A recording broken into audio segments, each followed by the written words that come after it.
ସମସ୍ତଙ୍କୁ ଆଜିର ଏହି ଭିଡ଼ିଓକୁ ସ୍ୱାଗତ। ଆଜି ଆମେ ଓଡ଼ିଶାର ମହାନ ବିପ୍ଳବୀ ବୀର ସୁରେନ୍ଦ୍ର ସାଏଙ୍କ ଜୀବନୀ ବିଷୟରେ ଆଲୋଚନା କରିବା।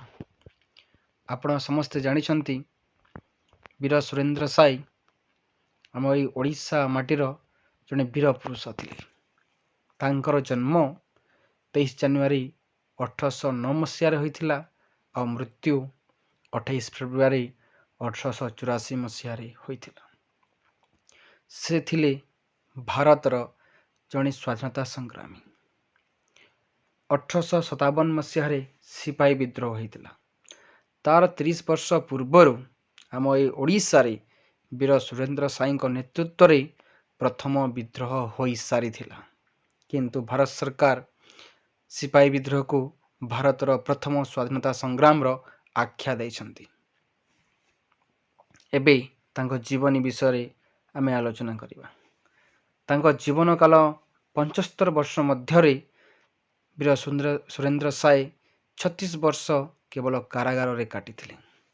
ଏହା ସ୍ୱାଧୀନତା ସଂଗ୍ରାମୀଙ୍କ ଜେଲରେ ରହିବା ସମୟ ତୁଳନାରେ ସର୍ବାଧିକ ଥିଲା। ଏବେ ତାଙ୍କ ଜୀବନୀ ବିଷୟରେ ଆଲୋଚନା କରିବା। ତାଙ୍କର ଜନ୍ମସ୍ଥାନ ହେଉଛି ଆମର ଏଇ ଓଡ଼ିଶାର ସମ୍ବଲପୁର ଜିଲ୍ଲାର ଖିଣ୍ଡା ଗ୍ରାମରେ, ଯିଏକି 23 ଜାନୁଆରୀ 1809 ମସିହାରେ ଜନ୍ମଗ୍ରହଣ କରିଥିଲେ।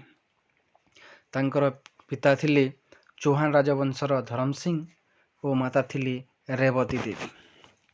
ତାଙ୍କର 6 ଭାଇ ଓ ଜଣେ ଭଉଣୀ ଥିଲେ। ପିତା ଧରମ ସିଂଙ୍କ ମୃତ୍ୟୁ ପରେ କାକା ବଳରାମ ସିଂଙ୍କ ତତ୍ତ୍ୱାବଧାନରେ ଘୋଡ଼ା ଚଢ଼ା, ଖଣ୍ଡା ଓ ତୀର ଚାଳନା ଆଦି ଜିନିଷ ସେ ଶିଖିଥିଲେ।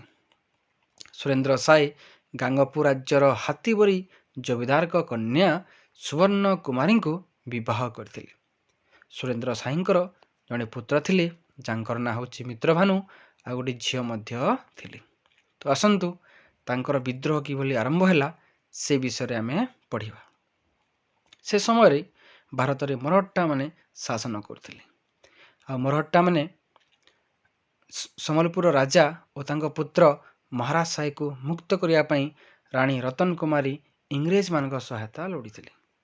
1804 ମସିହାରେ ଲେଫ୍ଟନାଣ୍ଟ ବ୍ରାଉଣ୍ଟନ୍ ମରହଟ୍ଟାମାନଙ୍କ କବଳରୁ ସମ୍ବଲପୁର ରାଜା ଓ ତାଙ୍କ ପିତାଙ୍କୁ ମୁକ୍ତ ମଧ୍ୟ କରିଥିଲେ।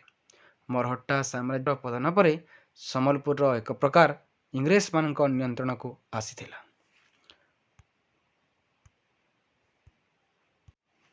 ଇତିମଧ୍ୟରେ 1827 ମସିହାରେ ସମ୍ବଲପୁର ରାଜା ମହାରାଜ ସାଏଙ୍କ ମୃତ୍ୟୁ ହୋଇଥିଲା। ସେ ଅପୁତ୍ରିକ ଥିଲେ, ତେଣୁ ସମ୍ବଲପୁରର ଶାସନ କ୍ଷମତା ଇଂରେଜମାନଙ୍କ ହାତକୁ ଚାଲି ଯାଇଥିଲା। ସେମାନେ ମହାରାଜା ସାଏଙ୍କର ବିଧବା ରାଣୀ ମୋହନ କୁମାରୀଙ୍କୁ ଶାସନ ଦାୟିତ୍ୱ ନ୍ୟସ୍ତ କରିଥିଲେ। ସେମାନେ ଜାଣିଥିଲେ କି ମୋହନ ରାଣୀ ଶାସନ ଠିକ୍ ଭାବେ ପରିଚାଳନା କରିପାରିବେ ନାହିଁ। ତେଣୁ ଇଂରେଜମାନେ ଚାହିଁଲେ କି ସେମାନେ ତାଙ୍କ ହାତର ଖେଳନା ହୋଇ କାର୍ଯ୍ୟ କରିବେ ଆଉ ଇଂରେଜମାନେ ନିଜର ରାଜନୈତିକ ଲକ୍ଷ୍ୟ ହାସଲ କରିପାରିବେ। ପ୍ରକୃତପକ୍ଷେ ସମ୍ବଲପୁର ରାଜବଂଶର ସୁରେନ୍ଦ୍ର ସାଏ ରାଜଗାଦି ଲାଭ କରିବା କଥା, ମାତ୍ର ଇଂରେଜମାନେ ଜାଣିଥିଲେ ସୁରେନ୍ଦ୍ର ସାଏ କେବେ ହେଲେ ତାଙ୍କର ଅନୁଗାମୀ ହେବେ ନାହିଁ। ତେଣୁ ରାଣୀ ମୋହନ କୁମାରୀ ରାଜ୍ୟ ଶାସନ ପରିଚାଳନା କରିବା ପ୍ରତିବାଦରେ ସମ୍ବଲପୁର ଅଞ୍ଚଳରେ ବିଦ୍ରୋହର ବହ୍ନି ଜଲି ଉଠିଥିଲା। ଏଇଟା ଏବେ ପଢ଼ିବା ତାଙ୍କର ପ୍ରଥମ ବିଦ୍ରୋହ ବିଷୟରେ। ସେତେବେଳେ ସମ୍ବଲପୁରରେ କ୍ୟାପ୍ଟେନ୍ ହିଙ୍ଗସ୍ ତାଙ୍କର ବାଟାଲିୟନ ରଖିଥାନ୍ତି। ସୁରେନ୍ଦ୍ର ସାଏଙ୍କ ପକ୍ଷରୁ ତାଙ୍କ ଅନୁଗାମୀମାନେ ଧନୁଶର ଧରି ଗରିଲା ଯୁଦ୍ଧ କରିବାରୁ ଇଂରେଜ ସୈନ୍ୟମାନେ ତାର ମୁକାବିଲା କରିପାରିନଥିଲେ। ପରେ ହଜାରିବାଗ କ୍ୟାପ୍ଟେନ୍ ୱିଲକିନ୍ସନଙ୍କ ନିର୍ଦ୍ଦେଶରେ ଆଉ ଏକ ସୈନ୍ୟବାହିନୀ ସମ୍ବଲପୁରରେ ଆସି ଯୋଗ ଦେଇଥିଲେ। ଏହାପରେ ଏହି ବିଦ୍ରୋହ କିଛି ମାତ୍ରାରେ ଦମନ ହୋଇଥିଲେ ମଧ୍ୟ ସମ୍ପୂର୍ଣ୍ଣ ପ୍ରଶମିତ ହୋଇପାରିନଥିଲା। ସମ୍ବଲପୁରରେ ଆରମ୍ଭ ହୋଇଥିବା ବିଦ୍ରୋହକୁ ଦେଖି ଇଂରେଜମାନେ ମୋହନ କୁମାରୀଙ୍କୁ ତାଙ୍କ ରାଜଗାଦିରୁ ଗାଦିଚ୍ୟୁତ କରିଥିଲେ ଏବଂ ତାଙ୍କର ଦୂର ସମ୍ପର୍କୀୟ ନାରାୟଣ ସିଂଙ୍କୁ ସମ୍ବଲପୁର ରାଜା କରାଯାଇଥିଲେ। ଏହା ଫଳରେ ସୁରେନ୍ଦ୍ର ସାଏ ପୁଣି ବିଦ୍ରୋହ ଆରମ୍ଭ କରିଥିଲେ। 1837 ମସିହାର କଥା। ମଧ୍ୟରାତିରେ ସୁରେନ୍ଦ୍ର ସାଏ, ଉଦୟନ୍ତ ସାଏ, ବଳରାମ ସିଂ ଓ ଲୋଚନପୁରର ଜମିଦାର ବଳଭଦ୍ର ଦେଓ ମିଳିତ ହୋଇ ଭବିଷ୍ୟତ କାର୍ଯ୍ୟପନ୍ଥା ନିର୍ଦ୍ଧାରଣ କରୁଥିଲେ। ଠିକ୍ ସେହି ସମୟରେ ଇଂରେଜମାନେ ଅଚାନକ ମାଡ଼ି ଆସି ବଳଭଦ୍ର ଦେଓଙ୍କୁ ହତ୍ୟା କରିଥିଲେ। ଭାଗ୍ୟବଶତଃ ସୁରେନ୍ଦ୍ର ସାଏ ଓ ତାଙ୍କ ଭାଇମାନେ ସେଠାରୁ ଖସି ପଳାଇଥିଲେ। ସେହିଦିନ ଠାରୁ ସୁରେନ୍ଦ୍ର ସାଏ ଆଉ ଇଂରେଜମାନଙ୍କ ମଧ୍ୟରେ ପ୍ରବଳ ଗରିଲା ଯୁଦ୍ଧ ହୋଇ ଚାଲିଥିଲା। 1840 ମସିହାରେ ଦକ୍ଷିଣ ପଶ୍ଚିମ ସୀମାନ୍ତର ତତ୍କାଳୀନ ଇଂରେଜ ଏଜେଣ୍ଟ କର୍ଣ୍ଣେଲ ଆଉସ୍କେଙ୍କ ସହାୟତାରେ ସମ୍ବଲପୁର ଦେହୁରୀପାଳିରୁ ସୁରେନ୍ଦ୍ର ସାଏ, ଉଦୟନ୍ତ ସାଏ ଓ କାକା ବଳରାମ ସିଂଙ୍କୁ ଇଂରେଜମାନେ ଗିରଫ କରିଥିଲେ। ସୁରେନ୍ଦ୍ରକୁ 5 ବର୍ଷ ଓ ଅନ୍ୟମାନଙ୍କୁ 7 ବର୍ଷ କାରାଦଣ୍ଡରେ ଦଣ୍ଡିତ କରି ମଧ୍ୟପ୍ରଦେଶର ହଜାରିବାଗ ଜେଲରେ ରଖାଯାଇଥିଲା। ଏହିଠାରେ ସୁରେନ୍ଦ୍ର ସାଏଙ୍କ ପ୍ରଥମ ପର୍ଯ୍ୟାୟ ସଂଗ୍ରାମର ଯବନିକା ପଡ଼ିଥିଲା। ଏବେ ଆମେ ସୁରେନ୍ଦ୍ର ସାଏଙ୍କ ଦ୍ୱିତୀୟ ପର୍ଯ୍ୟାୟ ବିଦ୍ରୋହ ବିଷୟରେ ପଢ଼ିବା।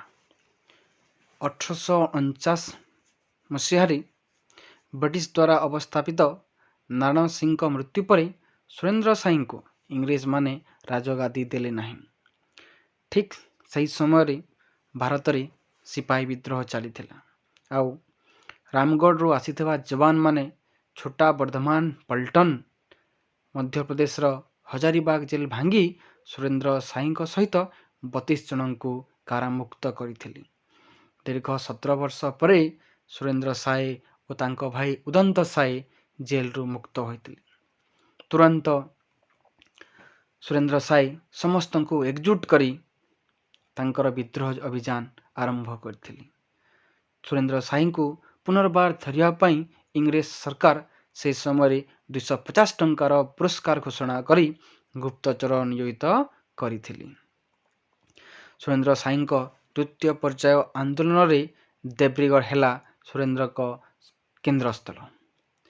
କୌଶଳକ୍ରମେ ସୁରେନ୍ଦ୍ର ସାଏ ପ୍ରଥମେ ସମ୍ବଲପୁର ଅଞ୍ଚଳରେ ଥିବା ଇଂରେଜମାନଙ୍କର ବାହ୍ୟ ଯୋଗାଯୋଗ ସମ୍ପର୍କକୁ ଛିନ୍ନ କରିଥିଲେ।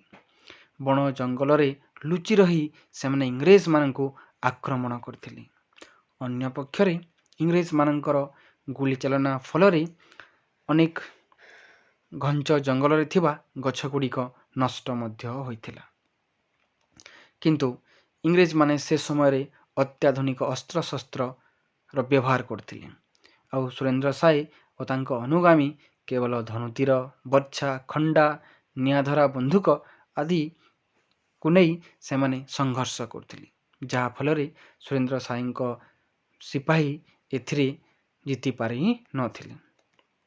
କିନ୍ତୁ 1861 ମସିହାରେ ସମ୍ବଲପୁର ଡେପୁଟି କମିଶନର ହୋଇଥିଲେ ମେଜର ଇମ୍ଫେ। ସେ ଇମ୍ଫେ ଗୋଟେ ନୂତନ ଯୁଦ୍ଧନୀତି ପରିବର୍ତ୍ତେ ଶାନ୍ତିନୀତି ଆପଣାଇଥିଲେ। ସେ ସୁରେନ୍ଦ୍ର ସାଏଙ୍କ ବିରୁଦ୍ଧରେ ଯୁଦ୍ଧ ଘୋଷଣାକୁ ବନ୍ଦ କରିଥିଲେ। ଆଉ ସସମ୍ମାନରେ ଆତ୍ମସମର୍ପଣ କରିବା ପାଇଁ ସେ କ୍ଷମା ପ୍ରାର୍ଥନା ମଧ୍ୟ କରିଥିଲେ। ଆଉ ଯେଉଁମାନେ ଆତ୍ମସମର୍ପଣ କଲେ ତାଙ୍କୁ ସସମ୍ମାନରେ ତାଙ୍କର ସମ୍ପତ୍ତି ଫେରସ୍ତ କରିଦିଆଗଲା। ତେଣୁ ସୁରେନ୍ଦ୍ର ସାଏଙ୍କ ଭାଇ ଓ ପୁତ୍ର ଆତ୍ମସମର୍ପଣ ମଧ୍ୟ କଲେ। ସେମାନଙ୍କୁ ମେଜର ଇମ୍ଫେ ଖିଣ୍ଡା ଗ୍ରାମରେ ଆଶ୍ରୟ ଦେଇଥିଲେ। 1862 ମସିହା ମଇ ମାସ 16 ତାରିଖ ରାତିରେ ଘୋର ଜଙ୍ଗଲ ମଧ୍ୟରେ ମେଜର ଇମ୍ଫେ ଓ ସୁରେନ୍ଦ୍ର ସାଏଙ୍କ ସାକ୍ଷାତ ହୋଇଥିଲା। ଆଉ ସେଠାରେ ସୁରେନ୍ଦ୍ର ସାଏ ଆତ୍ମସମର୍ପଣ ମଧ୍ୟ କରିଥିଲେ। ଏହି ମଧ୍ୟରେ 1863ରେ କ'ଣ ହୁଏ, ମେଜର ଇମ୍ଫେଙ୍କ ମୃତ୍ୟୁ ହୋଇଥିଲା। ତାପରେ ସମ୍ବଲପୁର ରାଜନୈତିକ ଅବସ୍ଥା କିଛିଟା ପରିବର୍ତ୍ତନ ଆସିଥିଲା। ପୁଣି ଅରାଜକତା ଦେଖାଯାଇଥିଲା। କାହିଁକିନା ମେଜର ଇମ୍ଫେଙ୍କ ସ୍ଥାନରେ କ୍ୟାପ୍ଟେନ୍ କମରଲେଚ ନିଯୁକ୍ତି ପାଇଥିଲେ। ସେ ସୁରେନ୍ଦ୍ର ସାଏଙ୍କୁ ସମର୍ଥନ କଲେ ନାହିଁ। 1864 ମସିହା ଜାନୁଆରୀ 23 ତାରିଖ ରାତ୍ରି ସମୟରେ ସୁରେନ୍ଦ୍ର ସାଏ ଓ ତାଙ୍କ ପରିବାରବର୍ଗ ଶୋଇଥିବା ସମୟରେ ତାଙ୍କ ଘରେ ଅଚାନକ ଚଢ଼ାଉ କରି ସେମାନଙ୍କୁ ବନ୍ଦୀ କରାଗଲା। ସେହି ରାତ୍ରିରେ ସେମାନଙ୍କୁ ରାୟପୁର ନିଆଗଲା। ପରେ ସେମାନଙ୍କୁ ନାଗପୁର ଜେଲ୍ ଓ ଆଜୀବନ ଦେଶାନ୍ତର ଦଣ୍ଡରେ ଦଣ୍ଡିତ କରାଯାଇ 1866 ମସିହାରେ ଅସୁରଗଡ଼ ଦୁର୍ଗକୁ ପଠାଇ ଦିଆଗଲା।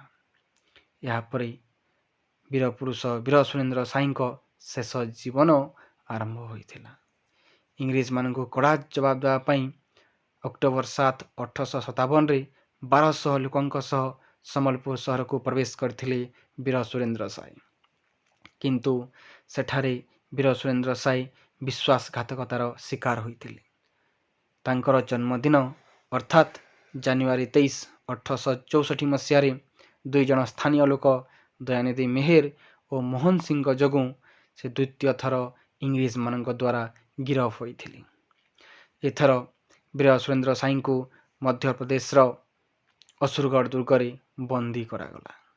ସେବେଠାରୁ ଜୀବନର ଶେଷ ନିଶ୍ୱାସ ପର୍ଯ୍ୟନ୍ତ ବନ୍ଦୀ ଜୀବନ କାଟିଥିଲେ ଓଡ଼ିଶାର ମହାପୁରୁଷ ବୀର ସୁରେନ୍ଦ୍ର ସାଏ ଏବଂ 1884 ମସିହା ଫେବୃଆରୀ 28 ତାରିଖ ଦିନ ଅସୁରଗଡ଼ ଦୁର୍ଗରେ ହିଁ ତାଙ୍କର ମୃତ୍ୟୁ ହୋଇଥିଲା। ବାସ୍ତବିକ ବୀର ସୁରେନ୍ଦ୍ର ସାଏ ଓଡ଼ିଶାର ବୀର ପୁରୁଷ ଥିଲେ।